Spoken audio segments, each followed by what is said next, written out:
அதாவது எனக்கு ரொம்ப ரொம்ப சந்தோஷமா இருக்கு. ஏன்னு கேட்டீங்கன்னு வச்சுக்கிங்க, வேலியில் போகிற ஓனான்னு எடுத்து வேட்டிக்கில் விட்ட கதையாக இன்னைக்கு வந்து பார்த்தீங்கன்னா திமுகவுடைய கட்சியோடைய நிலைமை அப்படி இருக்கு. சும்மா இருக்க மாட்டாம பனையூர் பாலிடிக்ஸ் பண்ணிட்டு இருக்காரு. பனையூர் விட்டு வெளில வர மாட்டாரா? பனையூரில் தான் இருப்பாரா? பனையூரில் தான் உட்காந்து தான் எல்லா மக்களை பார்ப்பாரா? பனையூரில் உட்காந்து தான் வந்து யாரும் பெரியாருக்கு மரியாதை பண்ணுறதா இருக்கட்டும், நான் வேலுநாச்சியாருக்கு மரியாதை பண்ணுறதா இருக்கட்டும், வீட்டுக்குள்ளே தான் இருப்பாரா? வெளில வர மாட்டாரா? என்ன அப்படி என்ன அரசியல் பண்ணுறாரு அப்படின்னு திமுக சார்பில் பல பேர் மீடியாவில் உட்காந்துக்கிட்டு விஜய் அவர்களை கேள்வி கேட்டு கிண்டல் பண்ணிட்டு இருந்தாங்க. ஆனால் இப்போ அவர் நினச்சிருப்பாங்க, வெளியில் வந்து ஃபஸ்ட்டு அவர் போட்டது ஒரு மீட்டிங்கு, அதாவது மாநாடு, அது அவருடைய கட்சி மாநாடாக போச்சு. ரெண்டாவது ஒரு பொது ஃபங்க்ஷனாக அம்பேத்கர் ஃபங்க்ஷனில் கலந்துக்கிட்டார். அதில் பேசுனது விடுதலை சிறுத்தை கட்சியோடைய அதோட சார்பாம்சம் போயிடுச்சு. ஆனால் தமிழ்நாட்டு மக்களுக்காக, தமிழ்நாட்டு நலனுக்காக ஒருத்தர் அவர் பேச ஆரம்பிச்சிட்டாருன்னா என்ன ஆகும் அப்படின்றதுக்கு இன்னைக்கு சாம்பிள். இன்னைக்கு தமிழ்நாடு அரசாங்கம் பார்த்துருக்கோம், ஒட்டுமொத்த அரசியல்வாதிகளும் இன்னைக்கு பார்த்துருப்பாங்க.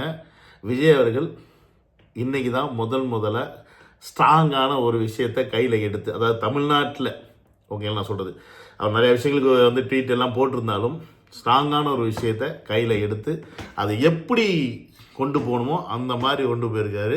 ஸோ இந்த ஸ்ட்ராட்டஜிலாம் எந்த பொலிட்டிஷியனுக்கும் இது வரைக்கும் தெரியாது, அது பண்ணவும் மாட்டாங்க. இந்த மாதிரி ஐடியாலாம் வந்து எப்படி இவருக்கு வருதுன்னே நேரம் அவங்க போட்டு மொழி புதுங்கி உட்காந்துருப்பாங்க. எப்படா இருந்தாலும் நம்ம சமாளிக்க போகிறோம், எப்படி விஜய் வந்து நம்ம 2026 எதிர்கொள்ள போகிறோம்னு சொல்லிட்டு இன்றைக்கி ஒட்டுமொத்த கட்சிகளும் அரண்டு போய் உட்காந்துருக்கு. அதில் மாட்டுக்கிறதே கிடையாது.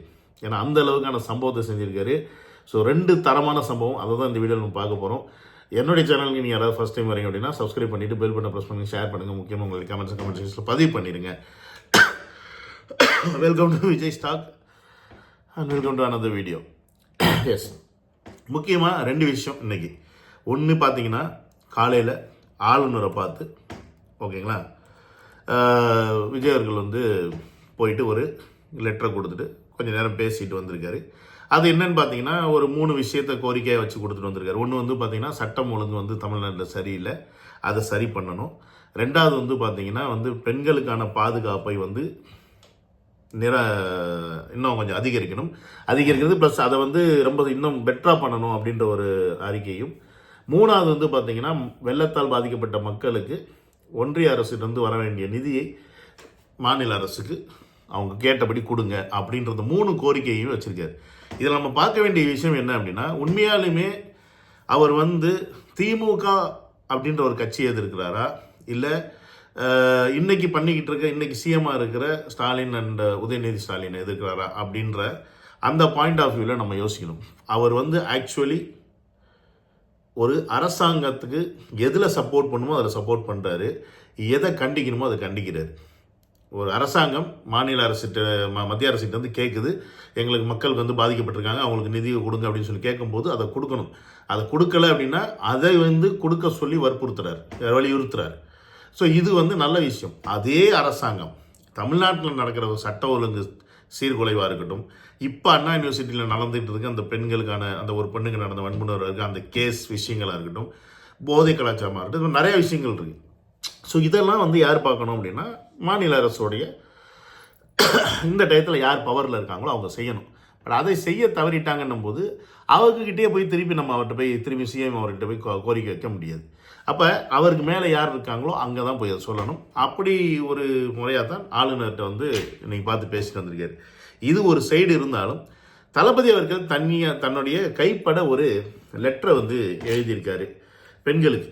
அதாவது அன்பு தங்கைகளே, கல்வி வளாகம் முதற்கொண்டு ஒவ்வொரு நாளும் தமிழகத்தில் தாய்மார்கள், எண்ணருமை தங்கைகள், பெண் குழந்தைகள் என அனைத்து தரப்பு பெண்களுக்கும் எதிராக நடக்கும் சமூக அவலங்கள், சட்டம் ஒழுங்கு சீர்கேடு அவலங்கள், பாலியல் குற்றங்கள் என்று பல்வேறு வன்கொடுமைகளை கண்டு உங்கள் அண்ணனாக மன அழுத்தத்திற்கு சொல்லனா வேதனைக்கும் ஆளாகிறேன். யாரிடம் உங்கள் பாதுகாப்பை கேட்பது? இந்த பாயிண்ட் தான் முக்கியமான பாயிண்ட். யாரிடம் உங்கள் பாதுகாப்பை கேட்குது அப்படின்னா, ஒட்டுமொத்த சிஸ்டமே சரியில்லை அப்படின்னா நான் யார்கிட்ட போய் கேட்பேன்? இப்போ இவர்கிட்ட போய் கவர்னர்கிட்ட போய் கேட்டனால உடனே நடந்துருமான்னு கேட்டால் அப்படி முடியாது. அவர் ஆர்டர் போட்டால் இங்கே எல்லாம் நடந்துருமானா கிடையாது. இங்கே சிஎம் என்ன சொல்கிறாரோ அதான் நடக்கும். பட் வேறு வழி இல்லை, அங்கே போய் ஏதாவது ஒரு கோரிக்கை வச்சு தான் ஆகணும். அப்போ ஒரு யாருக்கிட்ட போய் கேட்கவே முடியாத அளவுக்கு தான் இன்னைக்கு வந்து ஒட்டுமொத்த இந்திய அரசியலே அப்படி தான் இருக்குன்றாரு அவர். இது வந்து தமிழ்நாட்டுக்காக சொல்லலை, ஒட்டுமொத்த பெண்கள் அப்படி தான் நம்ம எடுத்துக்கணும். இந்திய அரசியல் சட்டமே பெண்களுக்கான பாதுகாப்பில் அந்த அளவுக்கு ஒரு முக்கியத்துவத்தை கொடுக்கறது இல்லை. ஸோ அப்போ யாருக்கிட்ட பாதுகாப்பை கேட்கறது அப்படின்னு அவர் இந்த இடத்துல பதிவு பண்ணிட்டார். அது மட்டும் இல்லாமல் நம்மை ஆளும் ஆட்சியாளர்கள் எத்தனை முறை கேட்டாலும் எந்த பயனும் இல்லை என்பது தெரிந்ததே. அங்கேயே முடிச்சிட்டார். அதனால தான் இன்னைக்கு சிஎம்கிட்ட போய் இந்த அண்ணா யூனிவர்சிட்டியில் இப்படி பிரச்சனை நடந்திருக்கு, இதற்கு நீங்கள் வந்து ஆக்ஷன் எடுங்கன்னு சொல்லி சிஎம்ஐ பார்த்து விஜய் அவர்களுக்கு கோரிக்கை வைக்கணுமா? Useless, waste of time. அதை அப்படி கிளியராக சொல்கிறார். அதுக்காக தான் நான் இந்த கடிதமே எழுதுகிறேன். எதுக்கு? எல்லா சூழ்நிலைகளிலும் நிச்சயமாக உங்களுடன் நான் உறுதியாக நிற்பேன், அண்ணனாகவும் அரணாகவும். எனவே எதை பற்றியும் கவலை கொள்ளாமல் கல்வியில் கவனம் செலுத்துங்கள். பாதுகாப்பான தமிழகத்தை படைத்தே தீர்வோம். அதற்கான உத்தரவாதத்தை நாம் அனைவரும் இணைந்தே விரைவில் சாத்தியப்படுத்துவோம் அப்படின்னு சொல்லியிருக்காரு. ஸோ இந்த லெட்டரில் அவர் என்ன கிளியராக சொல்லிட்டார் அப்படின்னா, அஃப்கோர்ஸ் இதை வந்து நம்ம சரி பண்ணணும் அப்படின்னா இங்கே இருக்க அரசியல்வாதிகள்கிட்ட பேசி பிரயோஜனம் கிடையாது, யார்கிட்ட கேட்டும் பிரயோஜனம் கிடையாது. இதை நம்ம செய்யணும் அப்படின்னா நாம தான் செய்யணும். அப்போ அதை நம்ம செய்யணும் அப்படின்னா அதற்கு நம்மக்கிட்ட அதிகாரம் வரணும். நம்மக்கிட்ட அதிகாரம் வரணும் அப்படின்னா அந்த சிஎம் அப்படின்றத பவர் அங்கே இருக்கணும். இப்போ ஒரு சிஎம்மாக இருக்கும்போது அவர் பல விஷயங்களை இம்ப்ளிமெண்ட் பண்ண முடியும். பல விஷயங்களை இப்படி தான் செய்யணும், இந்த மாதிரி தான் இருக்கணும், இந்தந்த சட்டங்கள் பெண்களுக்கு இதுக்கு முக்கியத்துவம் கொடுக்கணும் அப்படின்ற மாதிரி பல ரூல்ஸ் அண்ட் ரெகுலேஷன்ஸை புதுசாக இம்ப்ளிமெண்ட் பண்ண முடியும். புரியுதுங்களா? அப்போ இந்த மாதிரி ஒரு விஷயத்தை செய்யணும் அப்படின்னா பவர்ன்ற ஒரு விஷயம் தேவைப்படுது. அப்போ அந்த பவர்ன்ற ஒரு விஷயம் தான் நம்ம கொடுக்க வேண்டியது. அதாவது நம்மளுடைய ஓட்டை அவருக்கு போட்டு அந்த இடத்துல கொண்டு போய் சேர்க்கணும். ஸோ இதில் என்ன பிரச்சனை அப்படின்னு பார்த்தீங்கன்னா, இப்போ இந்த லெட்டரை இவர் எழுதிட்டார் கைப்பட. இதை டிவிகே உறுப்பினர்களான மகளிர் அணியை சேர்ந்தவங்க என்ன பண்ணிடுறாங்கன்னா, ஒரு கூட்டமாக அங்கங்கே பஸ் ஸ்டாண்டு, அப்புறம் வந்து வேறு ஏதாவது ஒரு வணிக வளாகம், இந்த மாதிரி இடங்களில் பார்த்தீங்கன்னா இதை நோட்டீஸை பிரிண்ட்டு போட்டு கொடுக்குறாங்க. ஆனால் இதை கூட பிரிண்ட்டு போட்டு நீ கொடுக்கக்கூடாது அப்படின்னு சொல்லி போலீஸ் வந்து அந்த இடத்துல அவங்களை அரெஸ்ட் பண்ணி அராஜகம் பண்ணுது அப்படின்னா நம்ம எந்த மாதிரி நாட்டில் வாழ்ந்துக்கிட்டு இருக்கோம்? அப்போ நம்மளுடைய உரிமை என்னாச்சு? நம்மளோட ஜனநாயக உரிமை, பேச்சு உரிமை, எழுத்துரிமை, இதெல்லாம் என்னாச்சு? அவங்க இத்தனைக்கும் உட்காந்து போராடலை, இத்தனைக்கும் எந்த இடத்துலையும் டென்ட்டு போட்டு கோஷம் போடலை, கோஷம் போட்டு பேரணி போகலை. அவங்க வாட்டுக்கு ஒரு ஓரமாக ஏதோ ஒரு இடத்துல ஒரு வணிக வளாகத்துலையோ இல்லை ஏதோ ஒரு இடத்துல ஒரு மால்கிட்டையோ எங்கேயோ இடத்துல நின்று அவங்க வந்து அது பேப்பரை கொடுக்குறாங்க, பஸ் ஸ்டாண்டில் கொடுக்குறாங்க, ரயில்வே ஸ்டேஷன் கொடுக்குறாங்க. என்ன உனக்கு கெட்டு போச்சு? அப்போ இந்த கருத்து மக்கள்கிட்ட போய் சேரக்கூடாது அப்படின்னு நினைக்கிறது தான் இன்னைக்கு ஆள்ற அரசு.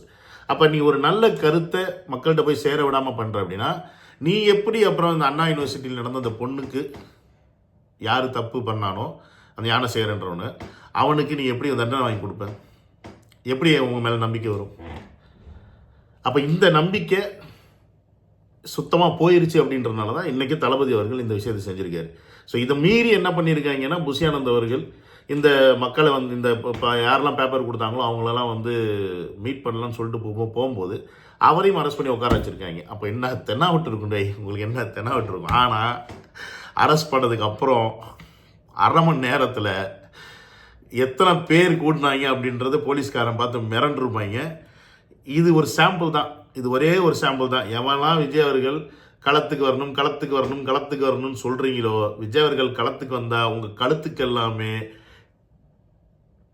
முடிஞ்சு. அதை மட்டும் மைண்டில் வச்சுக்கோங்க, ஓகேவா? விஜய் அவர்கள் களத்துக்கு வந்துட்டா முடிஞ்சு. இன்னமும் அவர் வந்து தமிழ்நாட்டுடைய சட்ட ஒழுங்கு கெட்டக்கூடாது அப்படின்ற ஒரே காரணத்துக்காக தான் ரொம்ப சாஃப்டாக சைலண்ட்டாக கவர்னரை பார்த்து கோரிக்கை வைக்கிறதா இருக்கட்டும், கடிதம் ட்விட்டரில் எழுதுறதா இருக்கட்டும், கடிதம் எழுதுறவருக்கும் கவர்னரை பார்க்குறதுக்கு தெரிஞ்ச அவருக்கு சிம்பிளாக ஒரே ஒரு வீடியோ, ஒரு 2 மினிட்ஸ் இல்லை 3 மினிட்ஸ் போதும், ரொம்ப வேண்டாம், 2-3 மினிட்ஸ் வீடியோ பண்ணி இந்த பிரச்சனைக்கு நம்ம இறங்கி செய்யணும் அப்படின்னு வாங்க என் கூட அப்படின்ட்டாருன்னு மட்டும் வச்சுக்கோங்க, முடிஞ்சு. தமிழ்நாடு முடிஞ்சு, ஸ்தம்பிச்சோம். என்ன பண்ணோம்னே தெரியாமல் முடிச்சிருப்பாங்க. அந்த அளவுக்கு நடக்கும். இதெல்லாம் புரிஞ்சுக்குங்கடா, அவ்வளோதான் நாங்கள் சொல்லுவோம். திருப்பி சீண்டிக்கிட்டே இருக்காதீங்க. அவருடைய ட்ராக்கில் அவருடைய பாலிட்டிக்ஸை எப்படி பண்ணுவோம் பண்ணிகிட்டு இருக்காரு. அவரை நீ வந்து ரோட்டில் வந்து பண்ணு, வீட்டில் இருந்து ஏன் பண்ணுற, அதை ஏன் செய்கிற, இதை ஏன் செய்கிறேன்னு சொல்லி நோண்டிக்கிட்டு இருந்தீங்க அப்படின்னா ஆப்பு உங்களுக்கு தான் அப்படின்றத சொல்லி இந்த வீடியோ நான் முடிச்சுக்கிறேன். See you on another video. Love you all. Take care. Bye bye.